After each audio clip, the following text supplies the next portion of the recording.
Good morning, folks. Pastor Jim Thomas from the Village Chapel here in Nashville, Tennessee, with your daily devotional. I want to pick up on the same subject as yesterday. Read from a book on prayer from Paul Tripp's, some of Paul Tripp's thoughts. And today I want to pick up from Tim Keller's book on prayer.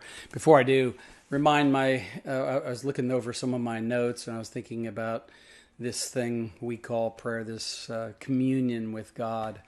I remember Karl Barth read somewhere, one of the great theologians of the 20th century, said to clasp the hands in prayer is the beginning of an uprising against the disorder of the world. And I can think of no better time than to clasp our hands in prayer and begin that uprising against the disorder, not only in the world, but that's in us as well, because all of the voices around us, all the chaos around us, all of that is calling us, influencing us, trying to shape us and mold us in such a way that we don't believe, that we loosen our hold on Him, even though He's holding us fast, and that's what we ultimately count on, of course. But just like with the churches in the book of Revelation, we're told to hold fast, to be awake, to remain alert, to go back to our first love. There's so much there in those 7 letters, and I'm so glad we're studying that on Sunday. Anyway, Tim, in really the first part of this book on prayer, which, by the way, great book if you haven't read it yet, he says, I can think of nothing great that is also easy. Prayer must be then one of the hardest things in the world. To admit that prayer is very hard, however, can be encouraging. If you struggle greatly in this, you are not alone. I agree with that. The Still Hour, a classic book on prayer by 19th century American theologian Austin Phelps, starts with the chapter, and in quotes, absence of God in prayer, end quotes. And the verse from Job 23:3, in quotes, oh, that I knew where I might find him, end quote.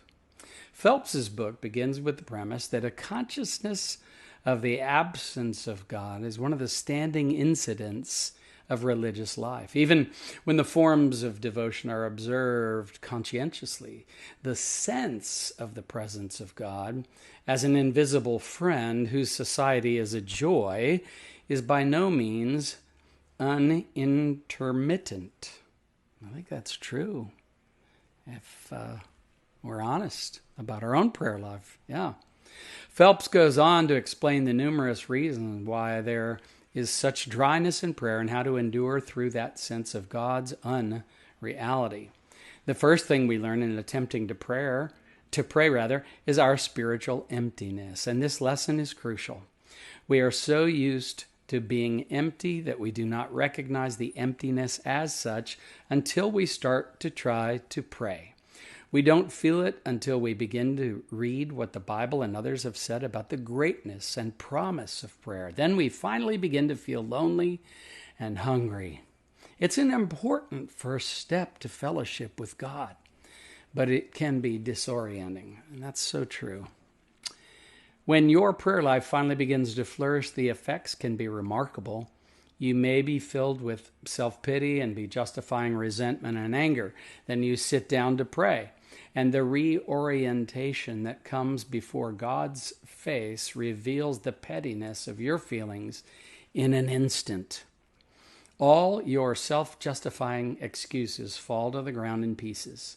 Or you may be filled with anxiety, and during prayer, you come to wonder what you were so worried about. You laugh at yourself and thank God for who He is and what He's done. It can be that dramatic, Keller says.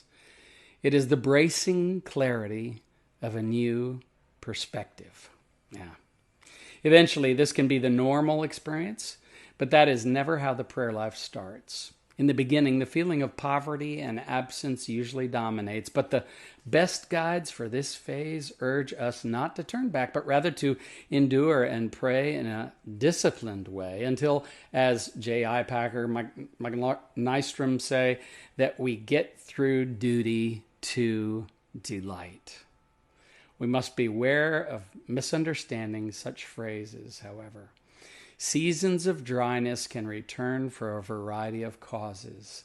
We don't spend a discrete amount of time in dryness until we break through permanently into joy and feeling. Instead, the vivid reorientation of mind and the overall sense of God on the heart comes more frequently and sometimes in startling ways, interspersed with times of struggle and even absence. Nevertheless, the pursuit of God in prayer eventually bears fruit because God seeks for us to worship Him. And because prayer is so infinitely rich and wondrous. So whether you have been feeling spiritually dry, maybe you've been so confused by the things going on in the world around us, or perhaps angry and upset at the way things have gone in your own life, that you've hesitated to get on your knees before Him. But that's what we need the most at those times, isn't it? We need to find ourselves falling before His throne, worshiping the God who made us, the one to whom we belong, and the one who bids us come to Him in prayer in the first place. Let me close us out in a short prayer. Lord, thank you again for prayer, the opportunity to come to you.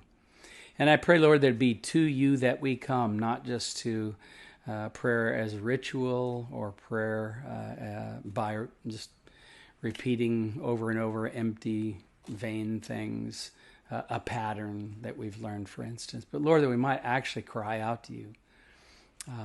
And in the stillness or quietness, wherever we can find it, if it's in our house, in a bedroom, out on a porch, or if it's in the car, whatever we need, Lord, I pray that we'd get to you, that we'd come running to you, Lord, to know your embrace again, your grace, Lord, and the love that you have so lavished upon us, that we might be invited to call you our Father, who art in heaven.